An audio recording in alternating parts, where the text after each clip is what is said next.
अस्सलाम वालेकुम and welcome in our class of biology, जिसमें हम एक रैंडम टॉपिक कवर कर रहे हैं जो है प्लांट स्ट्रक्चर एंड फोटोसिंथेसिस का। ठीक है, तो जब तक हम बुक का वेट कर रहे हैं, फ़िलहाल हम एक रैंडम जो है वो एक वेबसाइट से टॉपिक लेके अपनी बुक की कंटिन्यूएशन में उसको चल रहे हैं। इसमें हम पढ़ेंगे प्लांट स्ट्रक्चर और फोटोसिंथेसिस को। प्लांट स्ट्रक्चर्स की अगर हम बात करें तो basically they are critical to other lives on this planet because they forms the basis of all food webs. Most plants are autotrophic, यानी जो कि अपनी ग़िज़ा खुद बना रहे होते हैं। जो टर्म है ना ऑटोट्रॉफ, ऑटोट्रॉफ मीन्स होता है जो अपनी ग़िज़ा खुद बना रहे हो। जैसे प्लांट जो है वो अपनी ग़िज़ा खुद बनाते हैं। कैसे बनाते हैं?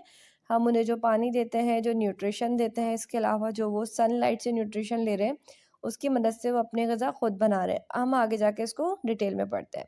Creating their own food using water, carbon dioxide and light through the process called photosynthesis. अब ये जो वो अपनी ग़िज़ा खुद बना रहे हैं लाइट की मौजूदगी में, वाटर की मौजूदगी में एंड कार्बन डाइऑक्साइड की मौजूदगी में, ये पूरा जो प्रोसेस है बेसिकली ये कहलाता है फोटोसिंथेसिस का प्रोसेस।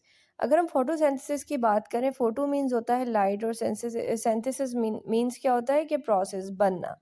ठीक है, लाइट के नतीजे में ग़िज़ा का बनना फॉर द प्लांट्स। ठीक है, तो ये प्लांट्स के अंदर ही फोटोसिंथेसिस का मैकेनिज्म जो है वो होता है। Some of the earliest fossils found have been aged at 3.8 billion years. These fossils deposits show evidence of photosynthesis. So plants or plants like ancestors of plants have lived on this planet longer that most other groups of organism. ठीक है, तो हमें इस चीज़ के शवाहिद भी मिले हैं जिसको देख के हम पहचान सकते हैं कि प्लांट्स जो है वो काफ़ी पुराना लिविंग ऑर्गेनिज्म है। ठीक है, so explain the structure of the plant. अगर हम प्लांट का बेसिक स्ट्रक्चर लेके चलें या बेसिक स्ट्रक्चर को देखें तो उसमें हमारे पास क्या क्या होता है। अगर हम जर्नल स्ट्रक्चर की बात करें तो हमारे पास एक शूट स्टेम्प होता है, एक रूट स्टेम्प होता है। यानी शूट अपर पार्ट होता है प्लांट का और रूट जो इनर पार्ट होता है इन द सॉइल। ठीक है, अब जो शूट स्टेम्प होता है फिर उसके अंदर हमारे पास मज़ीद चीज़ें हैं जिसमें हमारे पास लीव्स आ गए। ठीक है, एपिकल बर्ड्स आ गई, उसकी ब्लेड्स आ गए, पेट्यूल्स आ गई, नोड्स आ गए, इंटरनोड्स आ गए, एक्सिलरी बर्ड्स आ गई, स्टेम्प आ गया। और जबकि हम रूट की सिस्टम की बात करें तो रूट सिस्टम में हमारे पास जो है वो प्राइमरी रूट्स होती हैं जो बिल्कुल बेसिक से उसकी ज़मीन से उसको जोड़ा हुआ होता है। देन उसके ऊपर हमारे पास लेटरल रूट्स होती हैं। ठीक है, अगर हम प्लांट के रूट सिस्टम की बात करें, plant have a root system, a stem और trunk, branches, leaves and reproductive structures. अच्छा, अब प्लांट्स के अंदर भी जो है वो रिप्रोडक्शन का प्रोसेस होता है, तो उसके लिए जाहिर सी बात है उनके पास कोई रिप्रोडक्टिव स्ट्रक्चर्स होने चाहिए। समटाइम्स फ्लावर्स होते हैं उनके अंदर, समटाइम्स कॉन्स और स्पोर्स होते हैं and so on like that. ठीक है, अच्छा, मोस्ट प्लांट्स आर वेस्क्यूलर। जैसे कि हमारे इंसानों के अंदर नसें होती हैं, ठीक है, वेन्स का पूरा एक सिस्टम है, इसी तरह प्लांट्स के अंदर भी वेस्क्यूलर सिस्टम होता है, which means they have a system of tubules inside them that carry nutrients around the plant. अब हम अगर एक बात सोचें कि हम पौधे के अंदर पानी डाल रहे होते हैं, लाइक हम मड में, ज़मीन में पानी डाल रहे होते हैं उसकी सॉइल के अंदर, अब वो ओवरऑल जो हमारा पौधा है उसके अपर रूट, अपर टिप तक किस तरह से जाता है। तो बेसिकली इनके अंदर भी वेस्क्यूलर सिस्टम होता है, ट्यूब्यूल्स का सिस्टम होता है जो कि पानी को नीचे से ऊपर की तरफ लेके जा रहा है। Vascular plants are differentiated from plants such as algae which do not have a vascular system. अब हमारे पास कुछ प्लांट्स ऐसे भी हैं जिसमें algae वगैरह आते हैं जिनके अंदर प्रॉपर कह रही हूँ, लाइक उनके अंदर वेस्कुलर सिस्टम होता ही नहीं है। अच्छा, कुछ प्लांट्स में वेस्कुलर सिस्टम वेल डेवलप्ड होता है, कुछ में नॉट वेरी वेल डेवलप्ड और कुछ में होता ही नहीं है। ठीक है, तो एल्गाए जो है उनमें से है जिनके अंदर वेस्कुलर सिस्टम नहीं पाया जाता। अच्छा, most vascular plants are seed plants. अब वेस्कुलर सिस्टम किन प्लांट्स के अंदर पाया जाता है? बेसिकली उन प्लांट्स में जो कि सीडेड प्लांट्स होते हैं। And seed plants are the most often of the model use in biology and botany textbooks, and the type of the plant which you are probably the most familiar. अच्छा, अब हम identify करते हैं plants की roots को। Basically हम plants का structure देख रहे हैं अभी, ठीक है। तो टैप रूट्स होती हैं, फाइब्रस रूट्स होती हैं। कुछ जो प्लांट्स होते हैं उनकी हमारे पास इस तरह से आपको जो है वो टैप रूट्स मिलेंगी, जबकि कुछ की क्या होती है, बहुत बारीक बारीक सी फाइब्रस रूट्स होती हैं।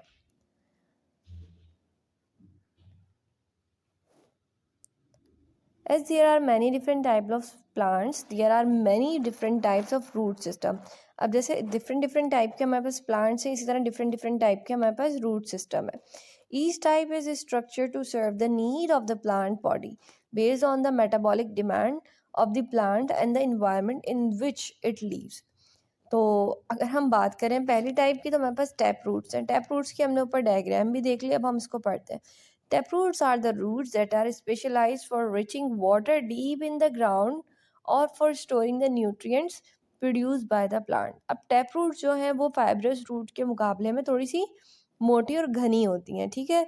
तो जो अल्लाह ताला ने इनको घना या मोटा रखा है, वो क्यों रखा, उसका भी एक रीज़न है।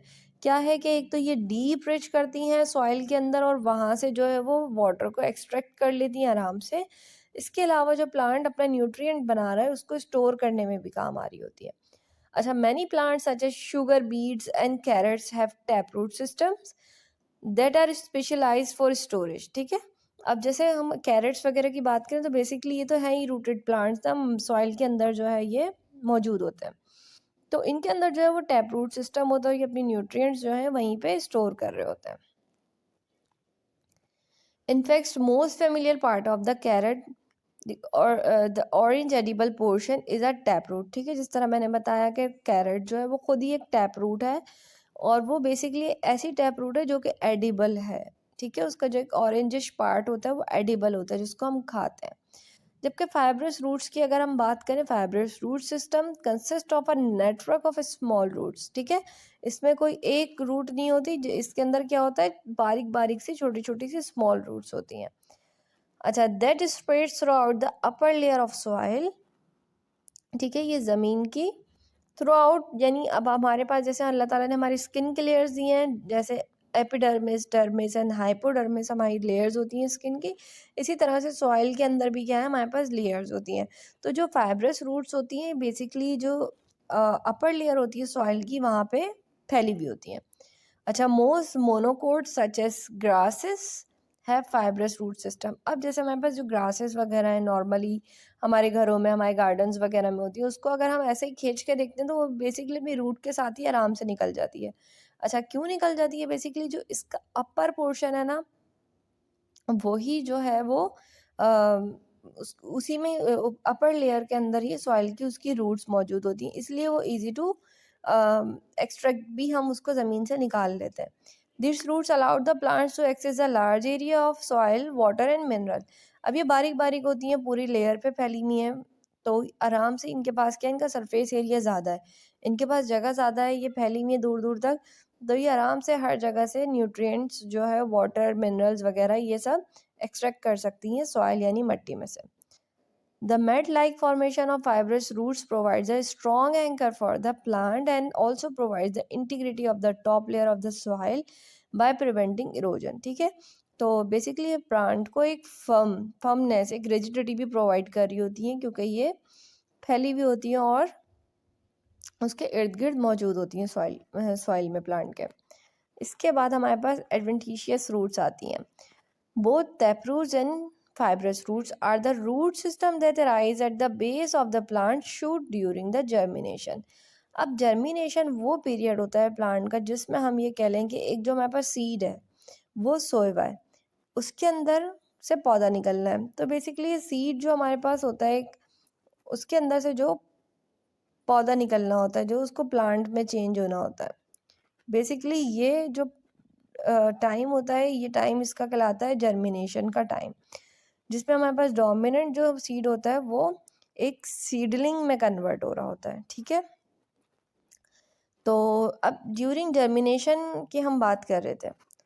सो both roots and tap roots and fibrous roots जो है वो रूट सिस्टम है जो कि अराइज होती हैं हमारे पास, कब निकलती हैं प्लांट से, जब वो अपने जर्मिनेशन में होता है। जबकि It is not uncommon for roots to develop from plant structures such as stems or leaves that are above grounds. These roots are called adventitious roots and mainly serves both supports and conductive role. अच्छा, इसके बाद जो हमारे पास adventitious roots हैं ये हमारे पास basically थोड़ी uncommon होती हैं और ये डेवलप होती हैं प्लांट के स्ट्रक्चर में, लाइक जैसे स्टेम्स वगैरह के अंदर, ठीक है। और ये जो रूट्स होती हैं ये जो है वो कहलाती हैं एडवेंटिशियस रूट, जिसको हम उर्दू में छाल वगैरह भी कह रहे होते हैं ना, दरख्त की छाल, ठीक है। अच्छा, अब हम बात करते हैं explain that the sun is the source of energy for all systems on earth, ठीक है। इसको हम समझने जाएंगे कि किस तरह से ज़मीन पर रहने वाली हर चीज़ के लिए सन जो है as a source of energy काम कर रहा है। इंसानों के लिए तो कर ही रहा है, प्लांट्स के लिए भी कर रहा है, ठीक है। अब वो किस तरह से हम समझेंगे। Energy radiating from our closest star, the sun, provides the natural power that fuels most of the physical and biological processes important to life.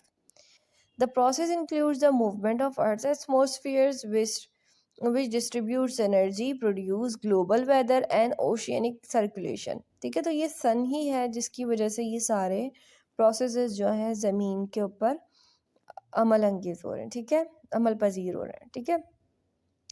Sunlight energy also sustains plants and life and animals' life. About half of the sun energy is absorbed or reflected back into the space as it passes through our atmosphere. ठीक है. Identify that plants are producers or autotrophs that manufacture their own foods using sunlight, carbon dioxide from the atmosphere and water and mineral nutrients absorbed through the soil or other growing media. ठीक है, ये हमने बात ऊपर ही अपनी देख ली थी कि प्लांट जो है वो सनलाइट की मौजूदगी में फोटोसिंथेसिस के मैकेनिज्म से अपनी ग़िज़ा जो है ख़ुद तैयार कर रहा होता है, जिस बेस पे हम उसको ऑटोट्रॉफ कह रहे होते हैं। An autotroph is an organism, यहाँ से हम पढ़ रहे हैं, is an organism that can produce his own foods using sunlight और लाइट, वाटर, कार्बन डाइऑक्साइड और other chemicals. Because autotrophs produce their own foods, they are sometimes called as the producers।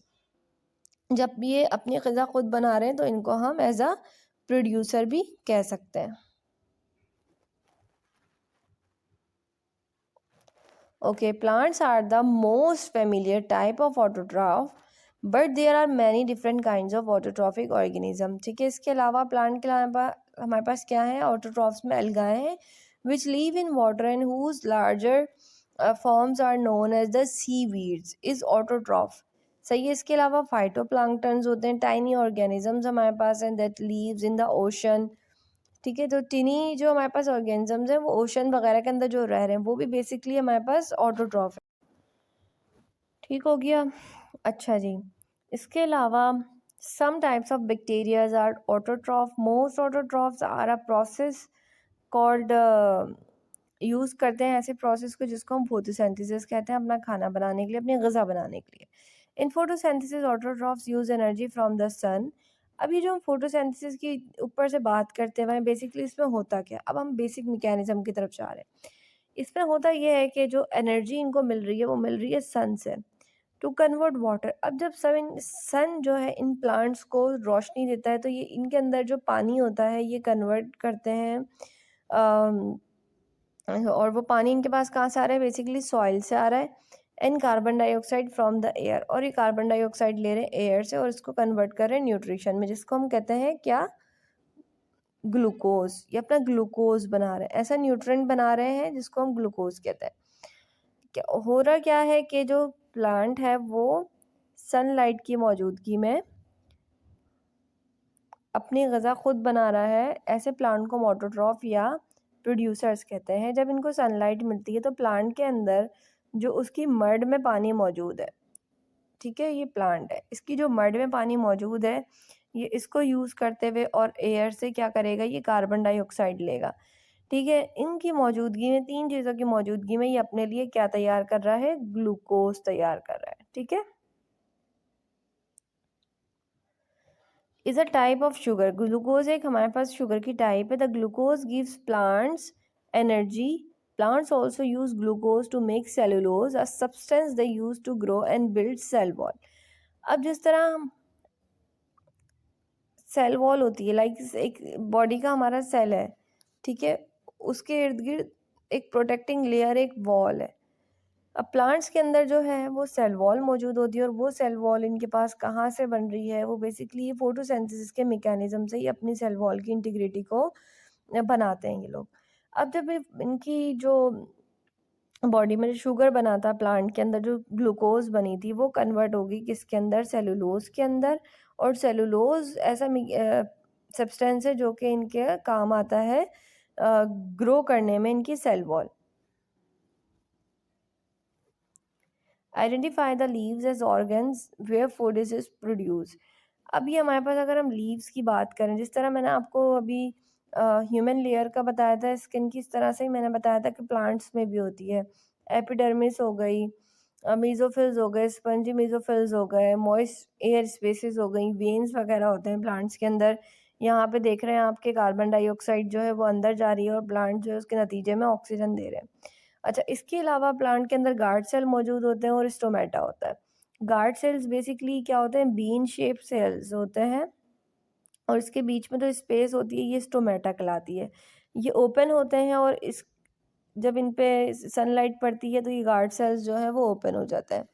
मैं आपको बताती हूँ किस तरह से बना के, थोड़ा सा ये समझें, ये गार्ड सेल है, बीन शेप सेल है, अभी ये क्लोज है, ठीक है। अब जब इनको सनलाइट मिलती है तो ये थोड़े थोड़े से फासले से दूर हट जाते हैं, और जो इनका जो प्रोसेस है सनलाइट एब्जॉर्ब करने का, यहाँ से फिर ये एब्जॉर्ब कर रहे होते हैं। बेसिकली ये वो गार्ड सेल्स और स्टोमेटा यहाँ पे मौजूद है, ठीक है। अच्छा, leaves are food producing organs for the plants. Leaves जो है वो एब्जॉर्ब करते हैं some of the energy in the sunlight that strikes their surface, and also take in carbon dioxide from surrounding air and in order to run the metabolic process of photosynthesis. अब photosynthesis जो है plants के लिए एक basically metabolic process है। Metabolic process हम किसको कहते हैं, ऐसे प्रोसेस को कहते हैं जिसमें मेटाबॉलिज्म हो रहा हो, जिसको उर्दू में आसान लफ्ज़ में हम समझते हैं टूट फूट का मैकेनिज्म। यानी कोई चीज़ टूट रही है, उसके नतीजे में कोई चीज़ बन रही है। जैसे फोटोसिंथेसिस में क्या होता है, प्लांट्स के अंदर शुगर बन रही थी। शुगर किस फॉर्म में बन रही थी, ग्लूकोज की फॉर्म में, और उस ग्लूकोज से क्या बन रहा था, सेलुलोज बन रहा था। तो ये जो मैकेनिज्म है टूट फूट का, जिसमें शुगर से ग्लूकोज, ग्लूकोज से सेलुलोज, और वो सेलुलोज उसकी सेल वॉल बनाने में काम आ रहा है प्लांट की, ठीक है। तो बेसिकली ये एक मेटाबॉलिक मैकेनिज्म है फोटोसिंथेसिस जो है। The green colour of leaves in fact is caused by an abundance of the pigment called chlorophyll. अभी जो प्लांट के अंदर हम ग्रीन कलर हमें नज़र आ रहा होता है प्लांट्स का, बेसिकली ये किस चीज़ की निशानदी कर रहा है कि प्लांट के अंदर क्या है, क्लोरोफिल है। क्लोरोफिल की अगर हम बात करें, बेसिकली क्लोरोफिल्स जो होते हैं ग्रीन कलर के पिगमेंट्स होते हैं जो कि ग्रीन कलर दे रहे होते हैं प्लांट्स को, which is the specific chemical agent that acts to capture the sunlight energy needed for photosynthesis। और यही वो केमिकल एजेंट है जो कि सनलाइट की एनर्जी को कैच कर रहे होते हैं, जो लाइट उस पर पड़ रही है पौधे पे उसको ही कैच कर रहे होते हैं। The product of photosynthesis are sugar and the polysaccharides. अब फोटोसिंथेसिस जब हो रही है प्लांट के अंदर तो नतीजे में हमें क्या मिल रही है, शुगर मिल रही है और पॉलीसेकेराइड्स मिल रहे हैं। An important waste product of photosynthesis oxygen. और जो मोस्ट इम्पॉर्टेंट है जिसलिए हम कहते हैं कि पौधे लगाएं, प्लांट्स लगाएं, तो उसके नतीजे में जो हमें मिल रही होती है वो मिल रही होती है ऑक्सीजन, ठीक है।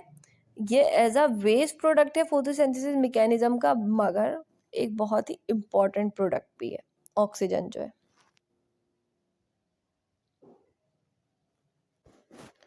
सो बेसिकली मैं आपको यहाँ पे एक 3D स्ट्रक्चर दिखाना चाह रही थी प्लांट का, ठीक है। अब इसके अंदर अगर हम बात करें तो आप यहाँ देख सकते हैं कि एनर्जी आ रही है सनलाइट, ठीक है। ये आ रही है लीव्स के ऊपर, लीव्स के अंदर वेन्स हैं, स्पंजी सेल्स हैं, स्टोमेटा है, ठीक है। अब जब ये एनर्जी इसके ऊपर पड़ रही है, उसके बाद यहाँ आपको नज़र आ रहा होगा कि कार्बन डाइऑक्साइड जो है वो आके इससे बाइंड कर रही है, और उसके नतीजे में हमें क्या मिल रहा है, ऑक्सीजन मिल रहा है। इसको हम एक दफ़ा दोबारा देख लेते हैं, ठीक है। ये सनलाइट आई, उसके बाद इधर आप देखिएगा नंबर 2 पे कार्बन डाइऑक्साइड है, ये गई एयर से इसके अंदर, इसके नतीजे में यहाँ से फिर हमारे पास ऑक्सीजन का रिलीज़ हो गया। सही है। तो ये बेसिकली एक 3D स्ट्रक्चर था और ये अपने लिए प्लांट ने क्या करा, यहाँ पे जो है वो ग्लूकोज का मैकेनिज्म हो रहा है, ग्लूकोज की फॉर्मेशन का। इसको मैं आपको थोड़ा सा बड़ा करके भी दिखाती हूँ।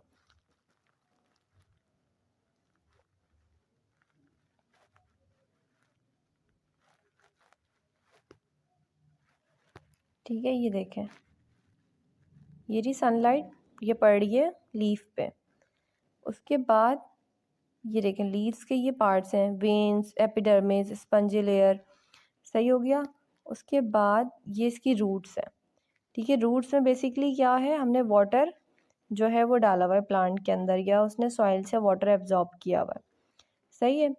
अब फर्स्ट प्रोसेस में सनलाइट की रोशनी उस पर पड़ी, सेकंड प्रोसेस में क्या हुआ, ये इसकी जो रूट्स थी, रूट्स के अंदर जो है वो पानी की एब्जॉर्प्शन हुई, एयर से उसने कार्बन डाइऑक्साइड ली और उसके नतीजे में यहाँ पे इसकी रूट्स में अभी आप देखिएगा जो कि न्यूट्रिएंट वगैरह स्टोर करते हैं, ग्लूकोज की फॉर्मेशन हो रही है, ये रही। ठीक है, तो ये हमारे पास एक 3D पूरा प्लांट का जो है वो स्ट्रक्चर है। सही हो गया।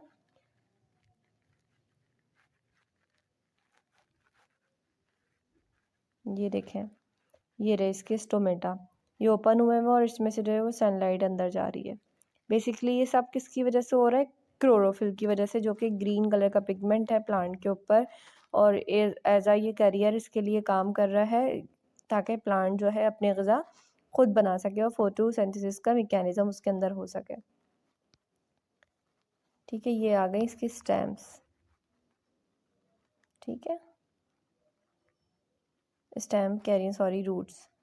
और ये आ गई इसकी स्टेम प्लांट की।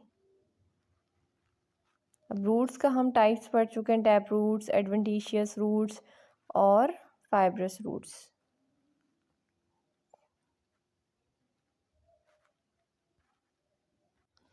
नाउ अगर हम फोटोसिंथेसिस की इक्वेशन की बात करें कि केमिकल रिएक्शन होता कैसे, तो chemical equation typically shows that the molecule that इंटर्स the reaction.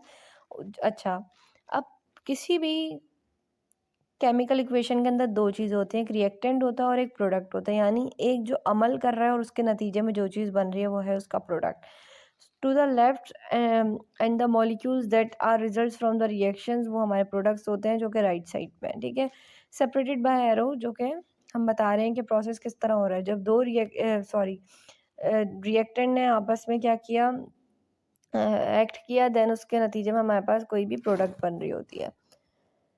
So you can think of the reactant as the ingredient for preparing a meal. अगर हम इसको ऐसे समझ लें कि रिएक्टेंट्स क्या हैं, वो इंग्रेडिएंट्स हैं जो कि प्लांट की न्यूट्रिशन बनाने में हेल्प करेंगे, और प्रोडक्ट क्या है, एज अ डिफरेंट डिश कह लें या मील कह लें।